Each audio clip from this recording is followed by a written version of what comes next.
how I launched a SaaS business with zero coding experience that now gets used by over 2,500 businesses. Now, it seems like SaaS, software as a service, is all over YouTube and all over social media nowadays. It's often glorified by many of the influencers, many of them make money online people that you're watching today. And I get asked all the time exactly how I've done it, because I'm sure if you've seen anything about how much money these businesses can make, you're curious about whether this could be the right business model for you and exactly how to get into SaaS. So in this video, I'm going to reveal the 5 steps that I followed in order to launch my SaaS business with zero coding experience, so that you can go away after this video and get a little bit closer in order to get to the riches that people talk about when it comes to having a SaaS business. Now, the first step that I followed on my way to launching a SaaS business was to identify a problem or identify a pain point.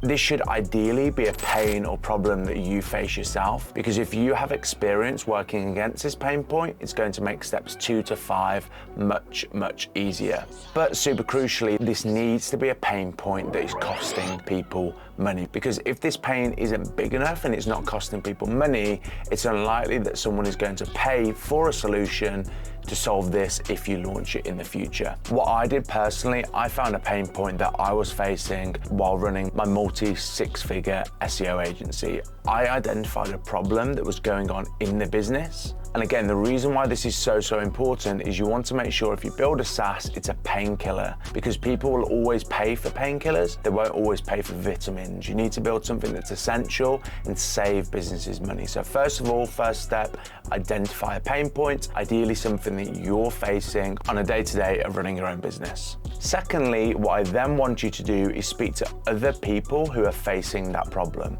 It's super important that if you've identified a problem that you're facing, the second thing that you want to be doing is make sure that you go out there and actually speak to other people that are facing this problem, because you need to learn whether they're facing it the same as you, whether it's costing them any money, because it's super important that you learn about how it is impacting other people, what they're currently doing to solve it, and whether it's costing them any money, what the day-to-day processes are that they currently go through that lead to them facing this pain point, and what their goals are when it comes to their business or when it comes to their life. Because again, if you're going to solve a specific pain point, you need to know everything else that they do in their role, so once you've solved that pain point, you can eventually expand out into other areas in order to earn more money and increase something called your total addressable market. And this is the total market size that your software can address. Now, once you've identified a pain point and you've spoken to other people that are facing it, what I want you to do is build a waiting list. And a waiting list is super important, because you need to gauge the early interest of a product before you even build it. The last thing you want to do is spend money and time building a product that ultimately no one wants at the time you launch it. It's always best if you've already got a list of potential customers that you can market the product to when it's live, so that you can get the ball rolling super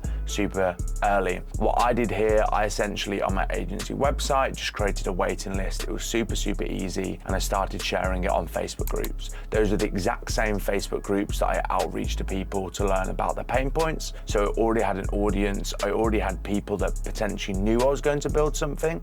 And what that meant for me very quickly is I had over 200 businesses on my waiting list, which not only meant that I could market to them, but as I've already mentioned, when the product went live, it meant I was very quickly able to get paying customers, which allowed me to figure out in the early days whether this was something that was worth pouring my own money and time into.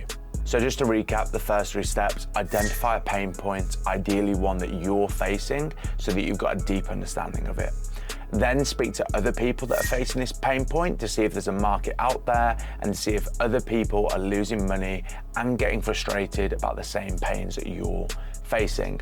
Thirdly, build a waiting list so that you've got people to market to and people to speak to learn how to improve the product over time. And then the fourth thing that you need to do on the way to launching that software is to build an MVP. Now, MVP is a minimum viable product. It is the smallest possible product so that you can launch, that you can put in your target customer's hands in order to get feedback. And that is the key ingredient when it comes to launching a successful SaaS business. Because one of the biggest mistakes that I see people make is launch something that people aren't willing to pay for. And by getting it in target customers' hands, you're able to get real life feedback on whether you're going in the right direction or not. So what you want to do, you want to look through your notes, you want to look through the pain points that your target customers are facing, and you want to build the smallest thing that allows you to solve 1 to 3 of those pain points, ideally 1, and you want to get that thing in your target customer's hands as soon as possible. Of course, for this, you are going to hire a developer,